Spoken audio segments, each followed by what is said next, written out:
ছাদ বাগানে অনেকগুলো গাছ লাগিয়েছিলাম, তার মধ্যে এটা হলো ক্যালেন্ডুলা।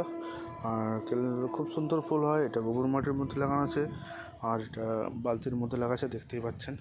আর এটা হলো ডায়ান্থাস। ডায়ান্থাস অনেক কালারের হয়, আপনারা চাইলে যে কোনো কালারে আপনাদের ছাদ বাগানে বা মাটিতে লাগাতে পারেন। মাটিতে আমি অবশ্যই লাগিয়েছি, আর অবশ্যই ভিডিওতে দেখেছেন মাটিতে লাগিয়েছি। তো এটা গোবর মাটির মধ্যে লাগানো আছে। আর এটা হলো হাজারি গোলাপ। হাজারি গোলাপেও অনেক ভ্যারাইটি হয়, আপনারা চাইলে যে কোনো ভ্যারাইটি লাগাতে পারেন টবে বা মাটিতে, যে কোনো ভ্যারাইটি, সব ভ্যারাইটি হয়ে যায়। আর এটা হলো হলিহক। হলিহক খুব সুন্দর হয়, আপনারা চাইলে এটাও আপনাদের বাগানে অ্যাড করতে পারেন। আর এখানে লাগানো আছে একটা ক্যারিতে, মানে এটা হচ্ছে ফলের ট্রে। ফলের ট্রেগুলোতে লাগানো আছে ড্রাগন ফ্রুট। এটা অনেক দিন আগে লাগানো আছে, আপনারা প্রতিটা পুরোনো ভিডিওতে যদি আপনারা দেখেন তো আপনারা বুঝতে পারবেন এই ড্রাগন ফ্রুটটা লাগিয়েছিলাম আমি অনেক দিন আগে। আর এখানে আছে, দেখতেই পাচ্ছেন, এখানে কুঁড়িতে লাগানো আছে। যারা গ্রামাঞ্চলে থাকে তারা অবশ্যই কুঁড়ি কী জিনিস সেটা জানবেন, এটা মাটির হয়। আর এটার মধ্যেই লাগানো আছে ধনেপাতা। ধনেপাতা খুব সুন্দরভাবে বেরিয়েছে।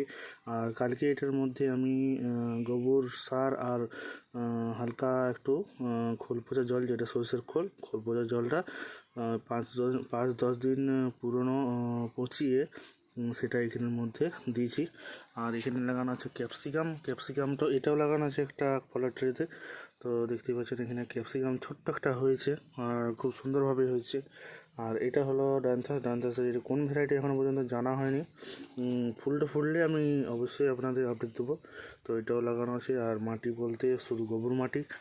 আর এখানে আছে চন্দ্রমল্লিকা। চন্দ্রমল্লিকার দুটো ভ্যারাইটি আছে। এই ভ্যারাইটির আপনারা আশা করি দেখেছেন, ভিডিও আছে আমার। আর এখানে পালং শাক লাগানো আছে, আর এটাও পালং শাক, দেখতেই পাচ্ছেন খুব সুন্দরভাবে হয়েছে। আর এটাও ফলের ট্রেতেই লাগানো আছে, খুব সুন্দরভাবে হয়েছে। আর এখানে আছে ক্যালেন্ডুলার আরেকটা ভ্যারাইটি, যেটা অসাধারণ একটি ভ্যারাইটি, দেখতেই পাচ্ছেন। আর এটাও গোবর মাটিতে, আর এটার মধ্যে খোল পচা জল আমি দিয়েছিলাম। আর এখানে যেটা ফলের ট্রেতে লাগানো আছে এটা হচ্ছে রেন লিলি। রেন লিলি নতুন করে আরও বাল্বগুলো তুলে পরে আরও ভালোভাবে লাগিয়েছি গোবর মাটি দিয়ে। তো অসাধারণ লাগছে।